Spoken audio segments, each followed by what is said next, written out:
Leer para entender el mundo y para poder cambiarlo, con el propósito de mejorarlo. Leer para cambiar uno mismo, leer por gusto, por pasión, para saber, para conocer y también para dudar, para cuestionar. Letras militantes. Comenzamos. La poesía es un lenguaje particular que ha existido en todas las sociedades y que es casi tan antiguo como el lenguaje mismo. Una de sus peculiaridades es que dice más y de una manera más intensa que otras formas de lenguaje. Otra es que la poesía trata de responder a nuestra necesidad de vivir con mayor profundidad y plenitud, de tener mayor conciencia de nuestra propia existencia y de conocer la experiencia de otros. Hoy parece que esto ha cambiado. La poesía se lee poco. Los poetas son poco conocidos y reconocidos. Y parecería que la distancia entre poesía y ciencia, entre poesía y política y entre poesía y vida son de tal magnitud que no es posible establecer un vínculo entre ellas. Este texto parte de una idea contraria y pretende enriquecer la disciplina de la ciencia política desde la poesía. No es un texto científico, pero sí parte del supuesto de que la ciencia, y por lo tanto la ciencia de la política, tiene que ver con la imaginación, la sensibilidad, las emociones, y que estas facultades humanas pueden ser fomentadas por la lectura de poemas. Todo esto tiene que ver con valores. Estos han sido a veces expulsados tanto de la ciencia como de la política, pero se trata de una expulsión ilusoria. En ambas actividades, si no los hacemos entrar por la puerta, los valores entrarán por la ventana. Si la poesía lo puede abarcar todo y la política es parte de ese todo, puede haber una relación entre ambas. Algo similar puede decirse desde la política. Está en todos lados. Toda actividad humana tiene una dimensión política y la poesía no es la excepción. La poesía también sirve para recordar. Las rutinas, las múltiples ocupaciones y preocupaciones de la vida nos llevan a olvidar muchas cosas valiosas. La poesía nos invita a recuperarlas. Como escribió Paz en Piedra del Sol, recuperar el olvidado asombro de estar vivos. Esta selección parte de una idea muy amplia de poesía, aquello que cambia nuestro estado de ánimo y nuestra perspectiva sobre las cosas. Un poema es un texto que toca nuestras emociones. Habrá quien considere que algunos de los textos seleccionados no son poemas. Tendrá razón desde cierto punto de vista. No la tendrá si algún lector encuentra en esa lectura algo que le concierne emocionalmente. Algo sobre el orden de los textos. No tengo ninguna razón clara para empezar con el poema de Brecht, pero mi intuición nunca dudó. Ese poema debía ser el primero. Lo mismo puede decirse del poema de Borges que le sigue. Intuitivamente he tenido claro que debía ser el segundo. Algún espíritu travieso puso juntos a Brecht y a Borges, lejanísimos como escritores y como personas. Pero el vínculo es importante. Hay que ver a los invisibles, pero no solo a ellos. La sociedad es un conjunto notablemente diverso. Una conjura fundamental es hacer convivir esa pluralidad. Del resto puedo decir poco, solo invitar a una lectura muy libre en el orden y el ritmo preferidos por cada lector. Bienvenidas, bienvenidos a Letras Militantes. En esta ocasión estamos leyendo un texto de Víctor Reynoso que se titula El olvidado asombro, 18 poemas para leer la política. Este libro es muy interesante, es un librito que pues, podría pasar desapercibido en todo este mar de publicaciones que cada semana, cada mes nos encontramos en las librerías, en el estante de novedades, en la mesa de novedades. y me llamó la atención justamente por lo que menciona en esta presentación, en donde pues busca que la política sea abordada desde la poesía.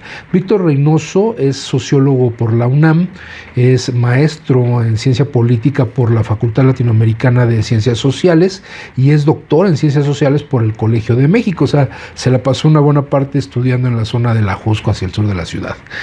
Es profesor de tiempo completo en el Departamento de Relaciones Internacionales y Ciencia Política de la Universidad de las Américas Puebla.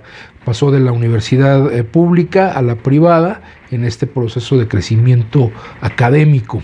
Es autor de Rupturas en el Vértice, análisis del Partido Acción Nacional a partir de sus principales escisiones o salidas, desde su fundación hasta el 2015. Hace también un estudio entonces de este partido de derecha de Acción Nacional, porque bueno, bien sabemos que para conocer al enemigo o para vencer al enemigo hay que conocerlo pues a fondo, ¿no? Y en este texto se da el lujo de abordar poesías, las que a él se le dieron la gana, o pensamientos que a él se le dieron la gana, y él mismo se encarga de hacer anotaciones. A veces el poema puede ser un párrafo o puede ser 3 líneas, y él a continuación se lanza a hacer pues una explicación desde su perspectiva y desde su apreciación de lo que nos quiere decir el autor de esa poesía. Cuando se conoce el autor, cuando no, bueno, pues hace como que un análisis del contexto en el que se conoce este poema, esta poesía. Y pues como bien lo dice en esta presentación, empieza con uno de esos poemas políticamente destacados, a pesar de que ha habido muchos autores a lo largo de la historia, y sobre todo en la historia reciente, el propio caso de Octavio Paz, que han dicho que la política contamina la poesía, y ese fue uno de los principales ataques que lanzó en contra de Pablo Neruda, cuando Pablo Neruda en 1942 estrena la poesía Canto de Amor a Stalingrado. Y para más señas, esa poesía la estrena en un evento a favor del ejército soviético, en apoyo al pueblo soviético por la defensa que estaban haciendo contra la invasión nazi en Stalingrado en un durísimo invierno, en una durísima pelea que inspira a Pablo Neruda a hacer este poema y a estrenarlo en este evento que se hace en el auditorio de Antonio Caso 45, el que hoy es el auditorio Francisco Breña Alvírez, pero que en aquel entonces era el Teatro de los Electricistas. Ahí Pablo Neruda estrena ese poema y genera toda esta controversia en México y después en Latinoamérica sobre el papel de los poetas en la política. Y pues es una posición que Pablo Neruda va a defender hasta sus últimos días y que muchos otros poetas habrán de compartir en sus diferentes trayectorias. Pero bueno, dentro de estas trayectorias importantísimas de poetas, de autores, de intelectuales de izquierda, destaca Bertolt Brecht, un autor de teatro, un autor de poesía, de ensayo, perseguido durante la República de Weimar, las entreguerras entre la Primera y la Segunda Guerra Mundial, autor de obras muy importantes. Bueno, ya tendremos un programa sobre Bertolt Brecht, pero que es el autor de esta poesía que se titula Preguntas de un obrero que lee, de Bertolt Brecht. ¿Quién construyó Tebas, la de las 7 puertas? En los libros se mencionan los nombres de reyes. ¿Acaso los reyes acarrearon las piedras? ¿Y Babilonia, tantas veces destruida, quién la reconstruyó otras tantas? ¿En qué casas de Lima, la resplandeciente de oro, vivían los albañiles? ¿A dónde fueron sus constructores la noche que terminaron la muralla china? Roma, la magna, está llena de arcos de triunfo. ¿Quién los construyó? ¿A quiénes vencieron los césares? Bizancio, tan loada, ¿acaso solo tenía palacios para sus habitantes? Hasta en la legendaria Atlántida, la noche que fue devorada por el mar, los que se ahogaban clamaban llamando a sus esclavos. El joven Alejandro conquistó la India. ¿Él solo? César venció a los galos. ¿No lo acompañaba siquiera un cocinero? Felipe de España lloró cuando se hundió su flota. ¿Nadie más lloraría? Federico II venció en la guerra de 7 años. ¿Quién más venció? Cada página una victoria. ¿Quién guisó el banquete del triunfo? Cada década un gran personaje. ¿Quién pagaba los gastos? tantos informes, tantas preguntas. Esta es la poesía de Bertolt Brecht, preguntas de un obrero que lee y que inaugura este libro con el número 1, con el título que le pone el autor Víctor Reynoso de Ver a los invisibles. La traducción llama mucho la atención, la señala así el autor, dice traducción probable, entre paréntesis, de Juan Brom, y ahorita vamos a ver quién es Juan Brom. En toda sociedad, aquí es una nota explicatoria que hace el propio autor Víctor Reynoso. En toda sociedad suele haber invisibles, marginados, excluidos hasta de la vista de los demás. Aunque estén frente a nosotros cotidianamente, no los vemos. Gente a la que no se le reconoce su presencia, su valía, su aporte a la sociedad. La historia es un buen ejemplo de esta exclusión, y es lo que muestra este poema. Brecht fue un militante comunista. El probable traductor de este texto, Juan Brom, también lo fue. La vigencia del poema y la forma como terminó el comunismo nos recuerdan la perspicaz paradoja señalada por Fernando Savater. El comunismo fue muy malo para los países comunistas, pero muy bueno para los no comunistas. Bueno, esta es una apreciación que el autor toma de Fernando Savater, quien pues es un conocido difusor de la filosofía. Hay quien dice que es filósofo, pero Fernando Savater no es un filósofo, es alguien que le ha interesado escribir sobre la filosofía, sobre la literatura, pero pues tampoco es de fiar completamente su opinión. Dejemos de lado la primera parte de la frase. El comunismo fue bueno para los países no comunistas, porque nos permitió ver a los invisibles, valorarlos, ver su lugar de indispensables. El estado de bienestar y las políticas sociales le deben mucho a quienes nos hicieron ver a quienes no veíamos. Aunque falte mucho por hacer en términos de igualdad de condiciones de vida para todos, en el plano nacional y mundial, visiones como la de Brecht contribuyeron a avanzar en ese objetivo. Si este poema es bien leído, nunca se volverá a ver de la misma manera a un albañil, a una empleada doméstica, a un jardinero. Como todo texto, este de Brecht nos ayuda a ver una parte de la realidad, pero deja de lado otras. Puede complementarse con la teoría del agente central, también llamada la cuestión hobbesiana. Para que las cosas se hagan, para que las organizaciones sean creadas y funcionen, muchas veces se requieren liderazgos. Si seguimos las enseñanzas del relato de los 6 ciegos y el elefante, que se va a leer más adelante, hay que tomar muy en serio a los invisibles que Brecht nos hace ver. Pero hay que recordar que es una parte muy importante de la realidad, pero no toda la realidad. Hay que también hacer notar la posible traducción de Juan Brom. Juan Brom es alguien a quien seguramente a muchos que pasamos por el bachillerato en un CCH, sobre todo, pues nos tocó llevar parte de la cuestión de historia mundial con un libro que escribió este historiador importantísimo, emigrado del extranjero, pero radicado en México y dueño de una trayectoria importantísima, que fue Juan Brom, a quien pues valdría la pena también rescatar parte de lo que escribió, porque hay por ahí un libro autobiográfico de todo su desarrollo humano, político, ideológico, etcétera. Entonces, bueno, ya lo retomaremos más adelante. Continuamos con este texto de Víctor Reynoso, con esta recopilación de poesías que hace Víctor Reynoso, el olvidado asombro, 18 poemas para leer la política.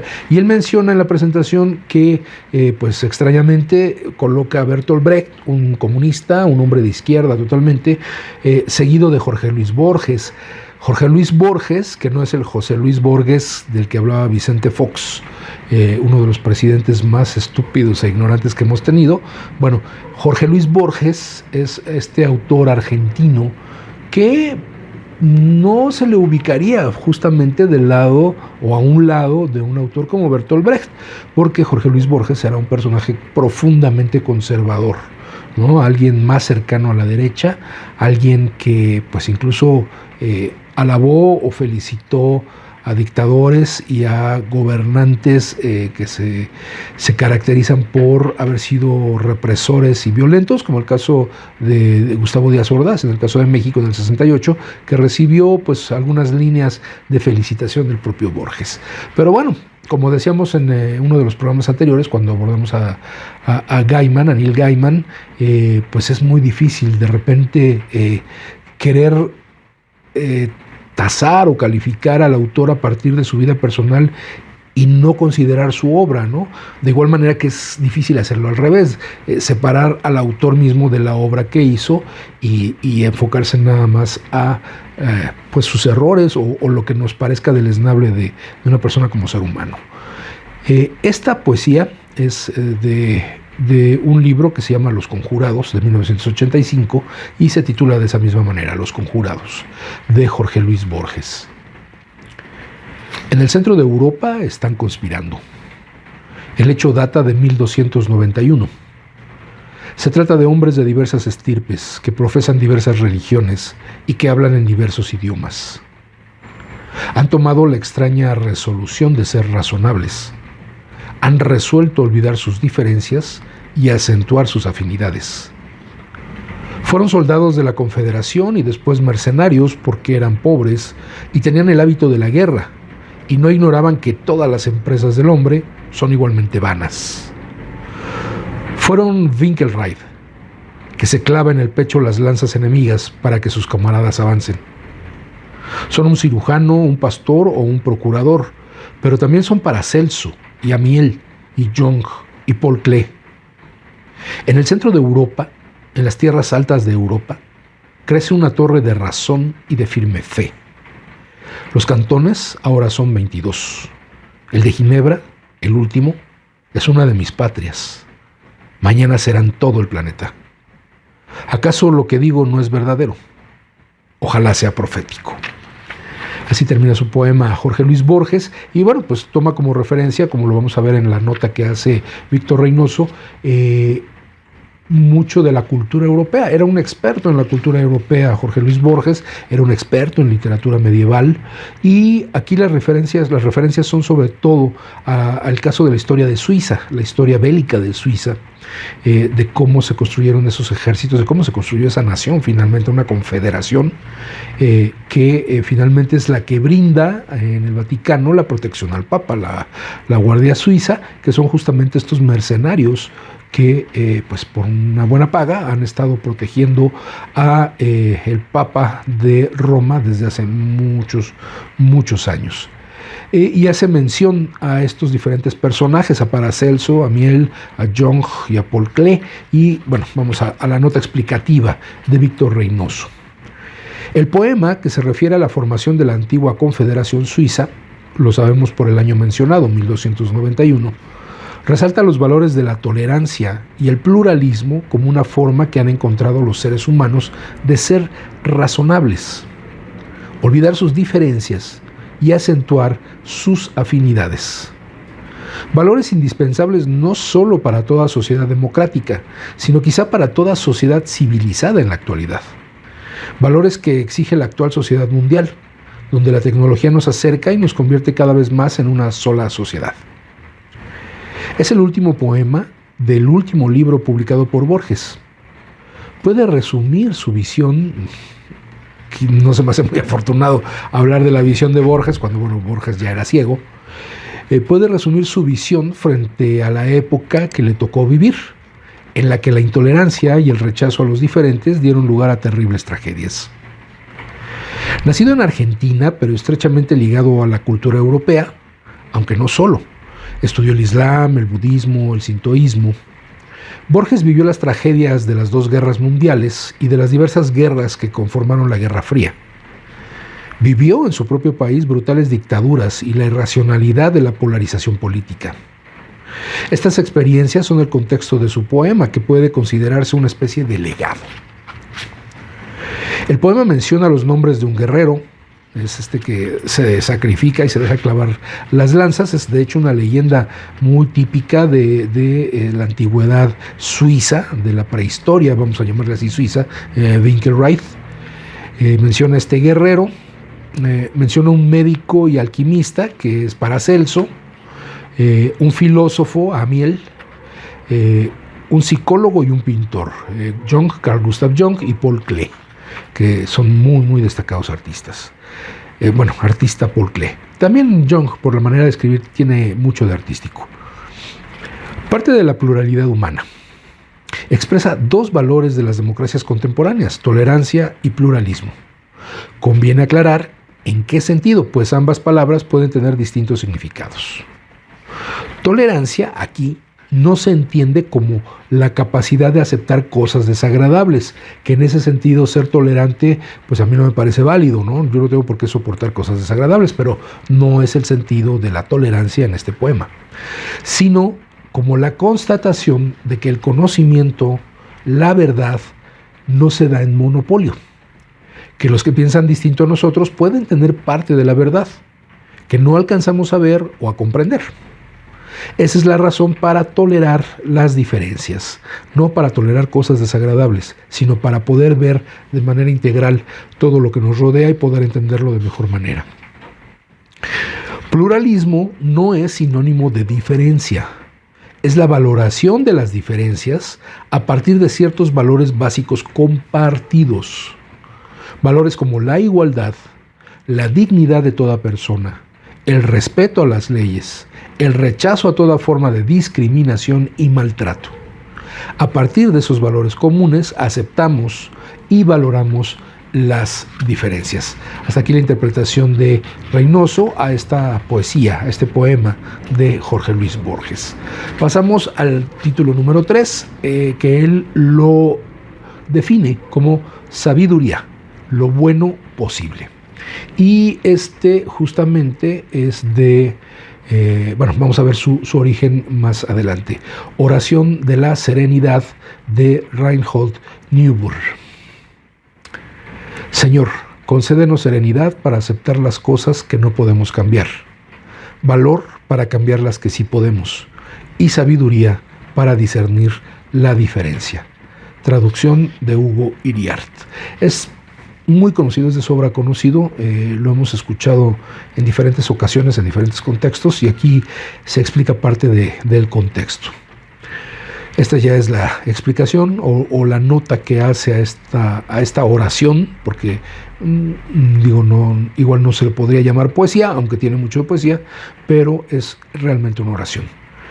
Conocida como oración de la serenidad, quizás sería mejor llamarla oración de la sabiduría, pues desde cierto punto de vista la prioridad es distinguir qué se puede cambiar y qué no. Luego viene la serenidad o el valor, según el caso. Aunque sea aplicado sobre todo a cuestiones personales, da luz sobre un problema político actual, el utopismo, el perfeccionismo en política, la idea de que podemos cambiar todo con un cambio de sistema o de partido político en el poder. Estas líneas nos llegan mediante un teólogo estadounidense, pero tienen sus raíces en el mundo grecolatino, en una de las filosofías más importantes de la civilización occidental, el estoicismo. Hay tres autores que se consideran clásicos de esta tradición: Epícteto, Marco Aurelio y Séneca. El primero escribió algo muy similar a la oración de la serenidad, que la principal tarea en la vida es identificar y separar las cuestiones que podemos controlar y las que no. La filosofía estoica ha estado presente en nuestra civilización, al menos durante los últimos 2 milenios. Se ha estereotipado como algo propio de la gente sin emociones, pero es algo mucho más profundo. Gracias a los trabajos de Ryan Holiday, ha sido puesta en el centro de nuestra atención.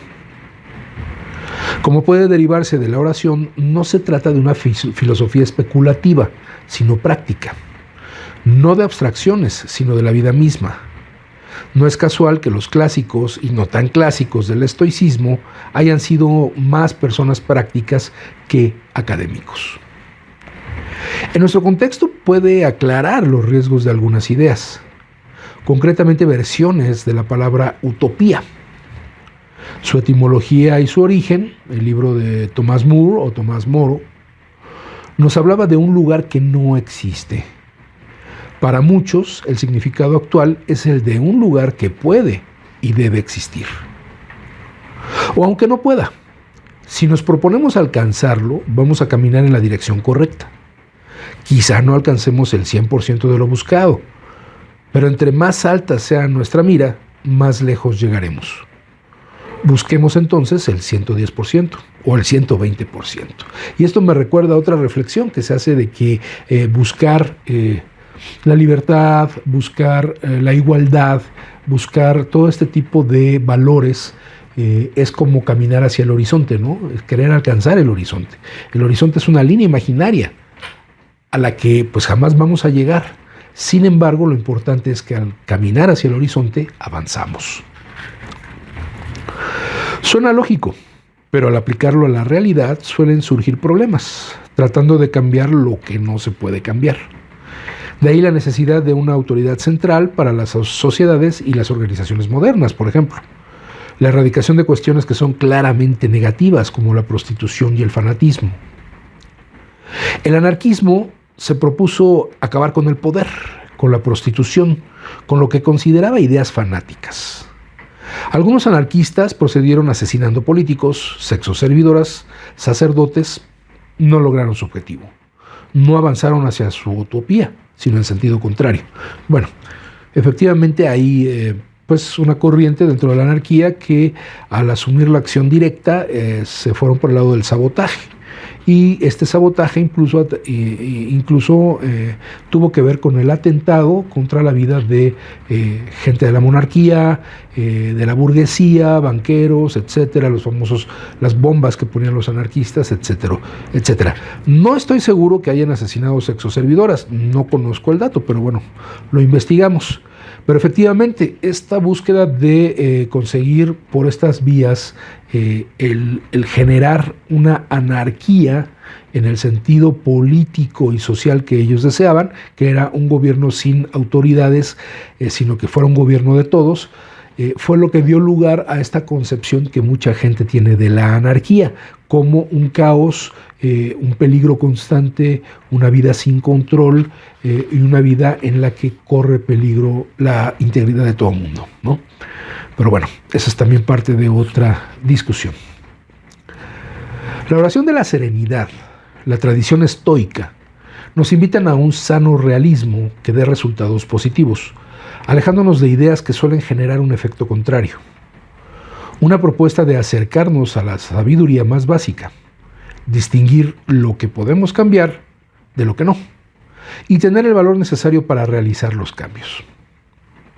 Aunque redactada en un contexto religioso, la oración es válida para un contexto secular. Es una especie de lema de la Organización Internacional Alcohólicos Anónimos. Aplicada a la política puede llevarnos a un realismo creativo, alejado por igual del cinismo que cede ante la realidad y del utopismo que pretende adecuar la realidad política a los propios deseos. De los muy diversos comentarios que este texto ha recibido, recomiendo el de Hugo Iriart, de 2004. Y bueno, eso me llevó a buscar, porque sí yo ubicaba que Hugo Iriart había escrito algo sobre esta oración. De hecho, yo tenía la revista, esto lo escribió en la revista Letras Libres. Y bueno, ya no encontré el ejemplar en donde viene este texto. Me puse a buscarlo en internet y pues lo encontré. La revista Letras Libres quizás no es la lectura más recomendable para quien quiera tener una visión de izquierda bien orientada. Está pues llena de textos de visión desde la derecha. Fue inaugurada por el propio Krause, fue una herencia o parte del legado de Octavio Paz en su vertiente derechista más fuerte. Pero bueno, vale la pena porque hay textos de diferentes autores que son rescatables en algún momento. Y justamente la oración de la serenidad que hace el comentario Hugo Iriart en esta revista de Letras Libres, aquí tengo el texto y voy a leerlo pues rápidamente. Seguramente es una tontería hablar aquí en esta revista de lo que voy a hablar, pero espero que sea al menos una tontería interesante. Rara vez las tonterías son aburridas. Voy a hablar de una oración, es decir, una especie de rezo, pero un rezo singular. Se trata de una petición muy breve, una ejaculatoria, especie de avioncito de papel, rápido, ligero, que echamos a volar con nuestro ruego. Su mérito está en la universalidad, pues recoge algo que todos y cada uno de nosotros, con independencia de nuestra confesión religiosa, si es que profesamos alguna, y también de nuestras peculiaridades y características personales, convendría que solicitáramos en toda ocasión. Se llama oración de la serenidad y se dice a coro, como especie de mantra, al final de las juntas de Alcohólicos Anónimos. La primera vez que la escuché fue dentro de la clínica Montefénix, donde hace ya más de 21 años, donde me hallaba interno tratando de rehabilitarme del alcoholismo del que era víctima. Era un lunes en la noche, lo recuerdo muy bien, porque era la primera junta de AA a la que asistía. Tenía muy mala idea de Alcohólicos Anónimos y me había resistido con energía a asistir siquiera a una junta. Vaya, no quería ni oír hablar de eso. No eran prejuicios de mi parte, era más bien el miedo que sentía a mirarme a mí mismo extrapolado en AA. Pero recluido ahí, en la clínica, no tenía dónde escapar. Y hube de asistir a regañadientes, claro. Pero la junta me pareció llena de vitalidad, hasta divertida, y muy instructiva. Cualquiera que tenga pasión por comprender las sutilezas y contradicciones del corazón humano, sentirá, creo, el mismo interés que yo sentí despertar dentro de mí en esa junta. Fui muy afortunado, estoy seguro, porque al aceptar con mansedumbre y entusiasmo las juntas de AA, me puse en camino para mi rehabilitación. Al final de la junta apareció la oración de la serenidad que dice: Señor, concédenos serenidad para aceptar las cosas que no podemos cambiar, valor para cambiar las que sí podemos y sabiduría para discernir la diferencia. Me asombró su lacónica sensatez y pregunté, desde luego, quién era su autor, pero no supieron decirme nada. No estaba bien visto en AA que te dispersaras en indagaciones intelectuales, porque tu energía debía concentrarse entera en tu rehabilitación, cuyo primer y decisivo paso consiste en admitir que el alcohol te ha derrotado. De manera un tanto paradójica, que fascinaba a Gregory Bateson, al aceptar que no puedes con él, que siempre te va a vencer, nace la certidumbre de que tienes que apartarte del alcohol. Y con ese convencimiento da inicio tu liberación, es como un divorcio.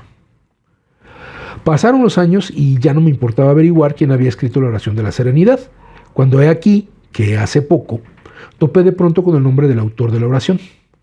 Se trata del famoso teólogo estadounidense Reinhold Niebuhr, nacido en 1892, fallecido en 1971, como revela Elizabeth Sifton, hija de Niebuhr, en un libro recién publicado con el título Fe y Política en tiempos de paz y de guerra. La oración fue compuesta un domingo de 1943, durante las ansias de la Guerra Mundial. Su autor era teólogo de izquierda, socialista en su juventud, antifascista y anti-estalinista enconado. Observa a su hija que a Niebuhr no le molestó que una versión abreviada de su oración fuera empleada por AA, ni que se ignorara no solo que él era el autor, sino hasta que la oración tenía un autor, actitud que desde luego lo honra. Ya quisiera yo, Hugo, me dijo una vez Cardosa y Aragón, que quedara de mí no un libro ni un poema, sino siquiera un verso. ¿Y qué más puede querer un teólogo, sino que quede de él una oración? Y es lo de menos, pienso, que no se supiera que él era el autor de eso, que ha sobrevivido con tanta vitalidad. Bien, ese es el comentario de Hugo Iriart, autor también genial de teatro, de ensayo, de novela, si mal no recuerdo, que tiene una novela caballeresca que se llama Galaor, que fue lo primero que leí de él hace muchos años, de don Hugo Iriart. Bueno, vámonos a la pausa musical a cargo de nuestro compañero Carlos Villanueva. Regresando, continuaremos con este título, El olvidado asombro, 18 poemas para leer la política, de Víctor Reynoso. Vamos pues a esa pausa musical. Estás escuchando Letras Militantes.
Militantes. Continuamos.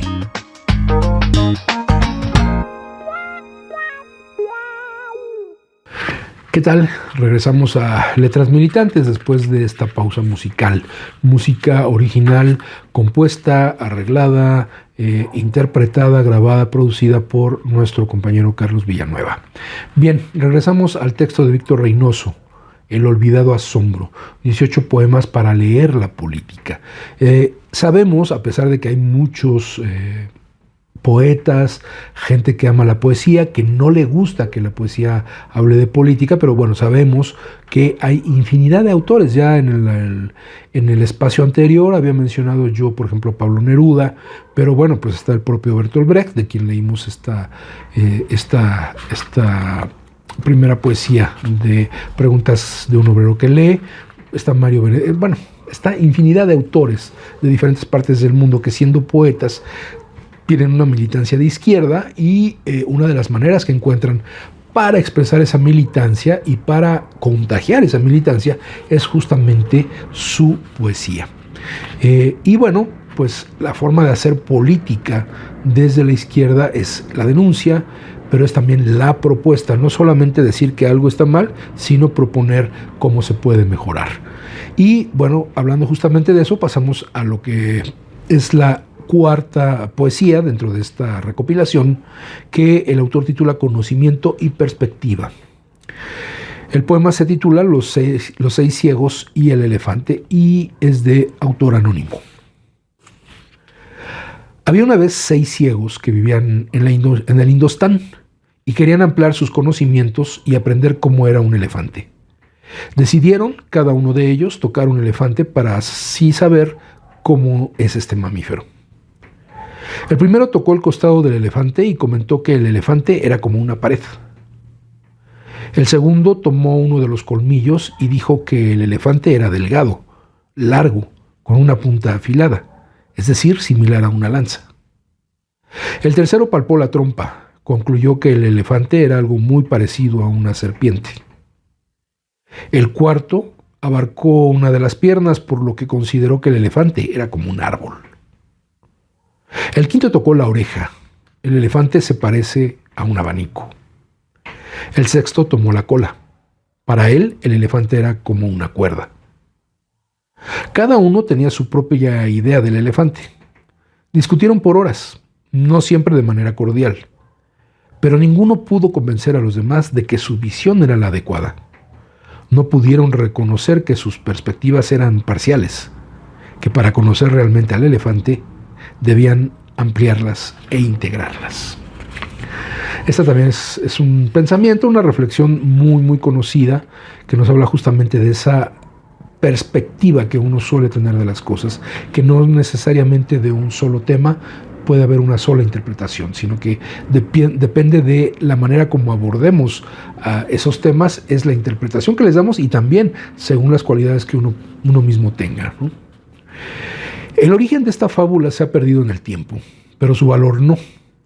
Nos muestra que podemos tener perspectivas parcialmente ciertas, pero falsas en conjunto. Expresa lo que en epistemología occidental se ha llamado perspectivismo, la idea de que la verdad consiste en articular o construir de manera racional las distintas perspectivas, válidas en sí mismas, pero falsas si se quedan aisladas. Lo desarrollaron, el perspectivismo, filósofos como Leibniz y Ortega y Gasset. Para ellos es posible acceder a la verdad integrando críticamente las distintas visiones parciales. En algunos casos, el reconocimiento de que todos tenemos una visión parcial de la realidad conduce más bien al relativismo. La consideración de que el acceso a la realidad es imposible, pues cada persona tiene su propia perspectiva. En ese sentido, el perspectivismo implica pensamiento crítico, la necesidad de cuestionar siempre nuestra propia perspectiva, de situarla en un contexto más amplio. Implica también la necesidad de cooperar, de contar con el punto de vista de los demás, de escuchar atentamente a quienes ven las cosas de manera distinta a la nuestra. Es una justificación del pluralismo epistemológico y también del pluralismo político. Viktor Frankl planteó lo mismo con un ejemplo más sencillo. Viktor Frankl fue un filósofo, fue un psiquiatra, fue un neurólogo, que fundó esta corriente que se le conoce como la logoterapia, que es una forma de análisis existencial. Ya abordaremos sobre él en otra ocasión.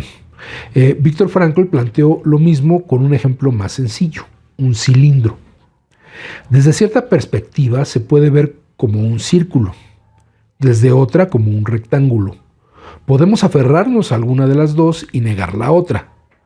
Con la perspectiva adecuada se ve que no estamos ni ante un círculo ni ante un rectángulo, sino ante un cilindro. O sea, no se trata de imponer una sola visión de las cosas, sino que a partir de observarlas desde distintos ángulos poder tener una visión integradora, lo cual si no se cae en una autocomplacencia, bueno, pues nos puede permitir tener efectivamente una visión integral muy importante.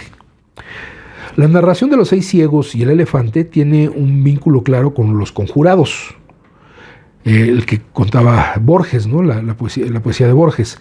La limitación de nuestras perspectivas personales o de grupo debe llevarnos a ser tolerantes, a valorar la pluralidad, a tomar la extraña resolución de ser razonables y aceptar a los demás y sus puntos de vista.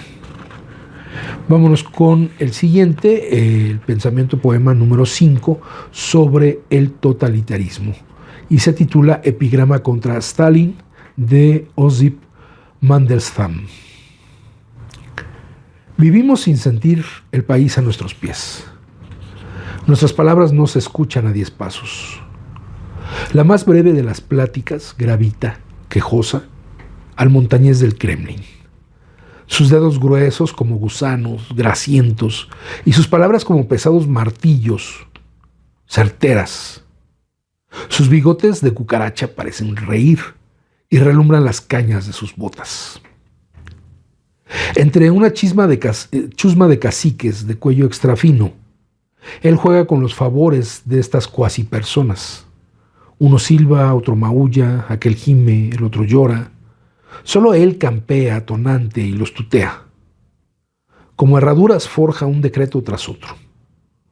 A uno al bajo vientre, al otro en la frente, al tercero en la ceja, al cuarto en el ojo.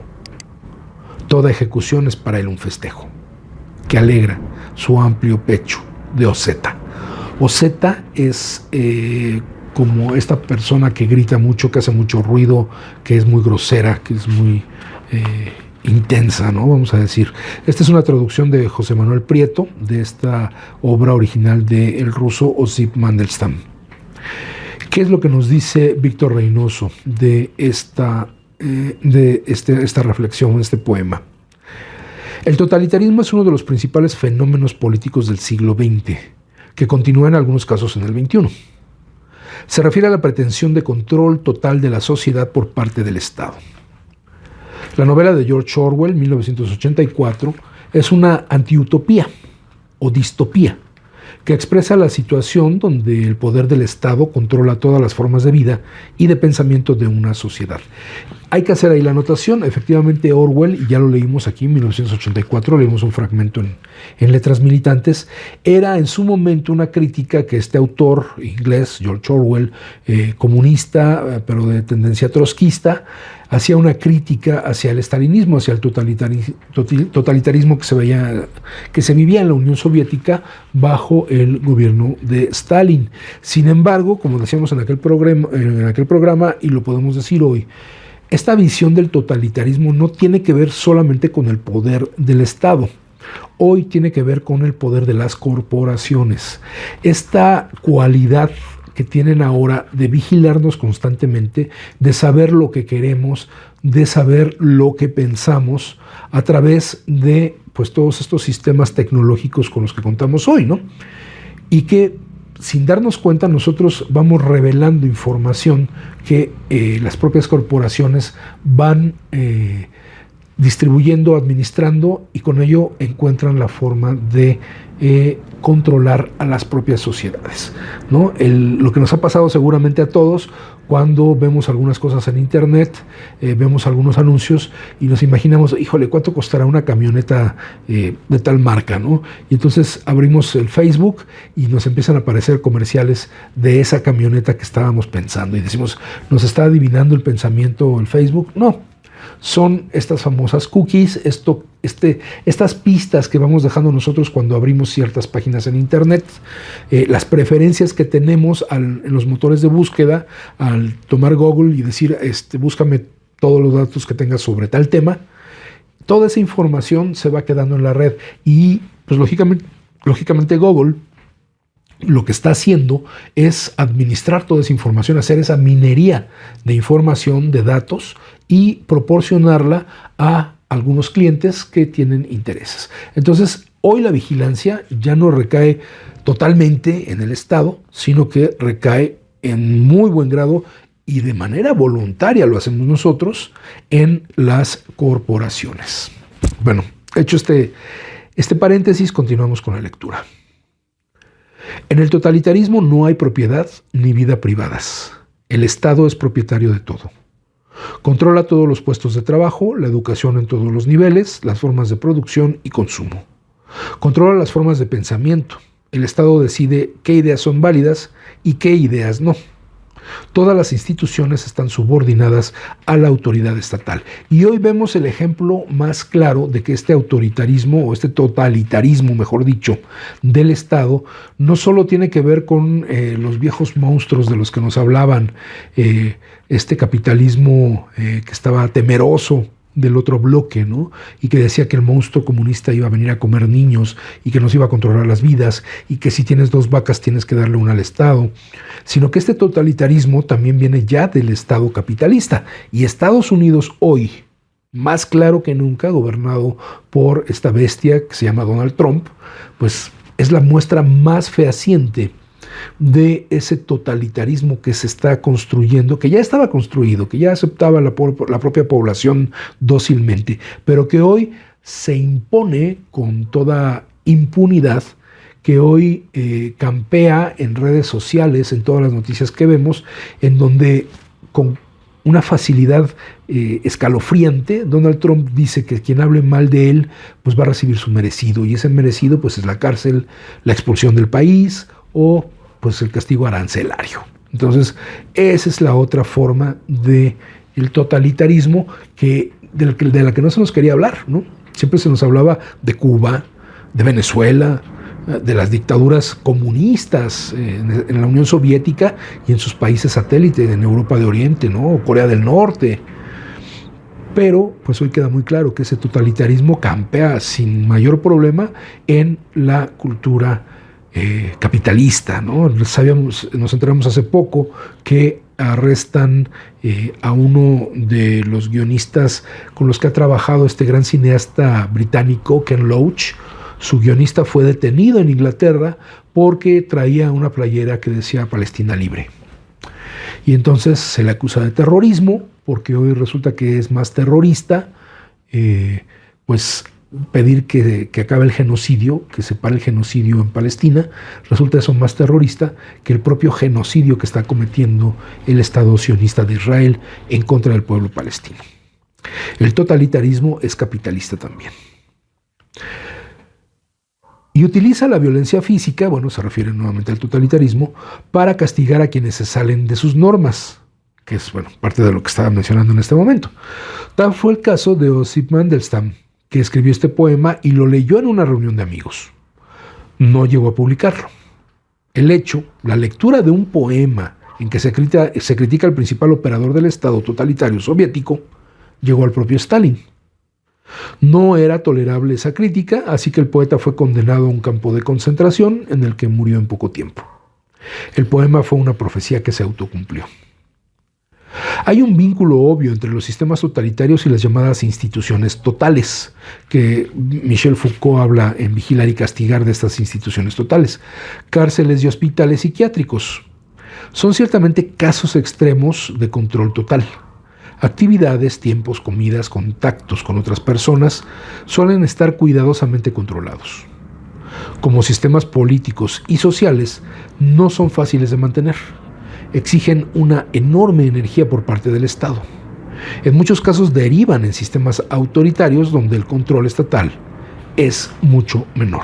Pues sí, y lo vemos en el caso del capitalismo, que si de lo que se trata es de gastar la menor cantidad de dinero posible, lo que hacen es privatizar estas instituciones totales, y se ve muy claro en Estados Unidos, en las prisiones que ya son administradas por corporaciones, y que lógicamente ellos reciben un beneficio económico por la cantidad de gente que cae en la cárcel. Entonces, este es un tema que amerita también mucho análisis. Llegamos al poema 6, Balances y contrapesos. ¿Quién custodia al custodio? Este se titula Sátira Sexta y es un fragmento, y el autor es Juvenal. Juvenal es un autor romano, escribía sátira, era un crítico de la decadencia del Imperio Romano. De hecho, él es el que acuña dos términos que no son muy familiares, ¿no? Lo del pan y circo, bueno, fue acuñado por él, y mente sana en cuerpo sano también es acuñado originalmente por Juvenal en sus escritos. Y dice: escucho siempre el consejo de mis amigos, enciérralas, contrólalas, pero aunque les ponga un custodio, ¿quién custodia al custodio? Los planes de las esposas comienzan con ellos. Esa es una versión del propio autor a partir de diferentes traducciones de los versículos 346 a 348 de la Sátira Sexta de Juvenal. Y bueno, originalmente está referida al matrimonio, pero como buen satírico hace también referencia a un universo mucho más amplio en el que estamos todos.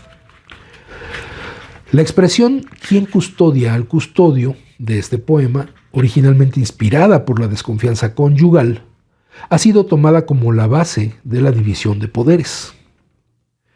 Desde cierta perspectiva política, la sociedad requiere la concentración del poder para generar bienes públicos.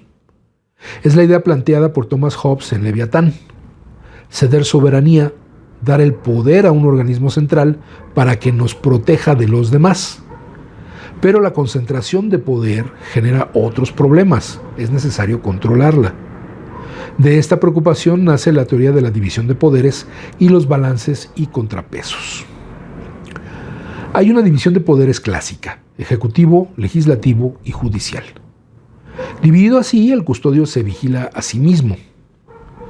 Hay nuevas divisiones de poderes, que en México se han denominado organismos constitucionales autónomos. Bueno, aquí hacer la nota, este libro, esta edición es, la primera edición es del 2024, y entonces a mí me extraña que haga esta observación cuando justamente lo que vimos en el sexenio anterior fue un proceso de desaparición de estos organismos autónomos. Pero bueno, esa es una acotación a lo que escribe el autor.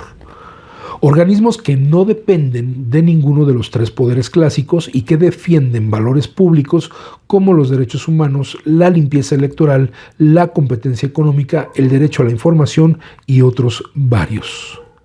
División de poderes, balances y contrapesos, transparencia, rendición de cuentas, conceptos centrales en la idea contemporánea de democracia.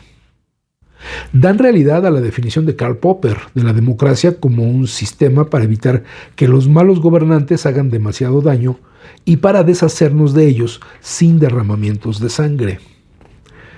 Lo que se relaciona directamente con la cuestión vista en el poema de Osip Mandelstam, el totalitarismo. En ese sistema político no hay quien custodie al custodio. Todo el poder se concentra en una organización que es controlada por un individuo que al tener todo el poder puede tiranizar la sociedad. La idea de custodiar al custodio es la esencia de la democracia como protección del pueblo, de la democracia constitucional. En este sistema, el pueblo no solo gobierna al elegir a sus representantes, también debe ser protegido de los abusos de estos. La división de poderes, tradicional y moderna, es el medio para este fin. Pero además, un buen diseño de balances y contrapesos puede hacer más eficaces las funciones del gobierno y favorecer la creación de bienes públicos. Pasamos al séptimo poema, Egoísmo empobrecedor. El poema se titula Pour Marx, o para Marx, de Gabriel Said. Y dice así: querida, qué bien nadas, sin nada que te vista, en las aguas heladas del cálculo egoísta. Este texto es de un libro titulado Reloj de Sol, de 1995, de Gabriel Said. Gabriel Said, quien también escribe muy seguido en Letras Libres, iba a decir Letras Militantes, pero no, Letras Libres, la revista que les comentaba que era de Enrique Krause. Creo que es todavía de Enrique Krause. Los dos últimos versos de este poema de Said remiten a una célebre frase del manifiesto del Partido Comunista de Marx y Engels, que dice en la cita: la burguesía ha ahogado el sagrado éxtasis del fervor religioso, el entusiasmo caballeresco y el sentimentalismo del pequeño burgués en las aguas heladas del cálculo egoísta. Ha hecho de la dignidad personal un simple valor de cambio, es decir, la cosificación, el cómo el sistema capitalista convierte en cosas los valores, las personas, los hechos que nos conducen como seres humanos, malos o buenos, pero finalmente son cosificados. La frase le gustaba mucho a Octavio Paz. Refiere que Luis Buñuel pensó en utilizarla como subtítulo de La Edad de Oro, uno de sus primeros trabajos, que es todavía mudo. La Edad de Oro es una película muda de Buñuel. La utiliza para señalar el lugar marginal que el amor y la poesía tienen en las sociedades modernas. Es decir, a partir de esta aplicación del cálculo egoísta se congela toda la emotividad que puede haber en la religión, en los sentimientos caballerescos, en el sentimentalismo del pequeño burgués. Todo lo que el capitalismo había destruido o destruiría. Pero a su juicio, el capitalismo estaba herido de muerte, o sea, sí estaba destruyendo eso, pero a su vez el capitalismo tendía a desaparecer. Y con él, el cálculo egoísta. Hoy, tanto el capitalismo como el cálculo egoísta están presentes, aún en sistemas no capitalistas como el totalitarismo estalinista. Hay cálculos egoístas que ahogan muchas cosas. Said, el autor, juega con esta idea y con la desnudez de una mujer. La imagen que el poema deja de esta nadadora es contundente, sutilmente contundente. Nadar en las aguas heladas del cálculo egoísta tiene que ver con muchas cosas. Con el juego que todos jugamos. Yo soy más que tú. O tú eres menos que yo. Recuerda dos interpretaciones antagónicas de la idea de evolución en Charles Darwin. Para unos, la afirmación darwiniana de que sobreviven los más aptos es interpretada como la sobrevivencia de los triunfadores, de los exitosos, de los que están por encima de los demás. Para otros, como para Dacher Keltner, lo que prueba la teoría de la evolución sobre nuestra especie es que sobrevivimos porque somos capaces de cooperar. Nacimos para ser buenos. El cálculo egoísta iría, de acuerdo con esta idea, contra nuestros intereses. El cálculo egoísta pensado efectivamente como esta parte individual, este individualismo que evita que se avance en grupo y solo favorece a quienes tienen los recursos y las capacidades de moverse económicamente. Entonces, por eso, el cálculo egoísta se convierte en el alma del capitalismo. La ganancia que obtiene el dueño de los medios de producción a partir de la explotación de las y los trabajadores. Ese cálculo egoísta es el enemigo a vencer, porque ese cálculo egoísta, si lo sacamos de la cuestión económica, se convierte en un patrón de comportamiento que destruye el tejido social, que destruye el tejido familiar, que destruye las buenas relaciones. Bueno, continuamos con el poema número 8, Cada vida única e irrepetible. Y este poema se titula Nadie fue ayer. El autor es León Felipe. Nadie fue ayer, ni va hoy, ni irá mañana hacia Dios, por este mismo camino que yo voy. Para cada hombre guarda un rayo nuevo de luz el sol, y un camino virgen, Dios. Este es del libro Versos y Oraciones de Caminante, escrito en 1920 por León Felipe. Y lo que nos dice Víctor Reynoso al respecto es: este poema puede ayudarnos a vivir nuestra vida sin compararnos, sin jugar el juego de yo soy más que tú o tú eres menos que yo. Un juego pertinaz, inconsciente, omnipresente, mientras no lo atendamos. Y permítaseme la expresión, algo estúpido: siempre habrá alguien que sea más o que sea menos que cada uno de nosotros, en cualquier aspecto, pero eso no importa. Lo importante es vivir nuestra propia originalidad. El poema coincide con la cosmovisión del liberalismo político, para la cual cada ser humano es único e irrepetible, sagrado en este sentido. Una visión que tiene sus raíces en las tradiciones griegas y judeocristianas. Entre las primeras hay que considerar el estoicismo, visto en Oración de la Serenidad. Tiene una relación estrecha con muchos de los otros poemas aquí presentados. Los invisibles merecen ser vistos. Su camino es tan original y valioso como cualquier otro, como lo escribió Brecht. Conviene ser razonable y aceptar nuestras diferencias. No hay dos personas iguales y vale la pena convivir en la pluralidad, como escribe Borges y como se ve en Los 6 ciegos y el elefante. Al ser diferentes tenemos mucho que aprender de los demás. Ellos son la oportunidad de superar nuestras visiones parciales y limitadas, como se explica en Los 6 ciegos y el elefante. El totalitarismo niega la individualidad, pretende imponer ideas y formas de vida a todas las personas. Destruye el camino de cada persona, que cada persona puede seguir para dar sentido a su vida, como lo explicaba Mandelstam. Por eso conviene custodiar al custodio, tal y como lo menciona Juvenal. Porque también somos escritura, y a cada uno de nosotros alguien nos deletrea. Hay algo de sagrado en cada vida individual. Esta idea de ser únicos e irrepetibles nos puede ayudar a lidiar con el ego, esa voz interna que suele convertirse en nuestro peor enemigo, y lograr lo que logra el peatón en el poema de Jaime Sabines, que viene más adelante, y quedarnos en la cama con una alegría dulce y tranquila.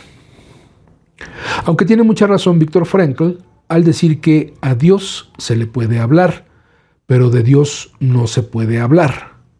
El poema de León Felipe tiene sentido y puede estar abierto a distintas ideas de divinidad o a la idea de religión de William James, mencionada en el comentario al poema de Octavio Paz, que se ve a continuación: un orden no visible al que debemos adecuar nuestra vida. León Felipe nos invita a ver ese orden y a ocupar nuestro lugar en él. Vemos que hay esta idea también de reconocer la individualidad dentro de la colectividad, lo cual no es malo. El problema radica en privilegiar la individualidad sobre el bienestar colectivo, ¿no?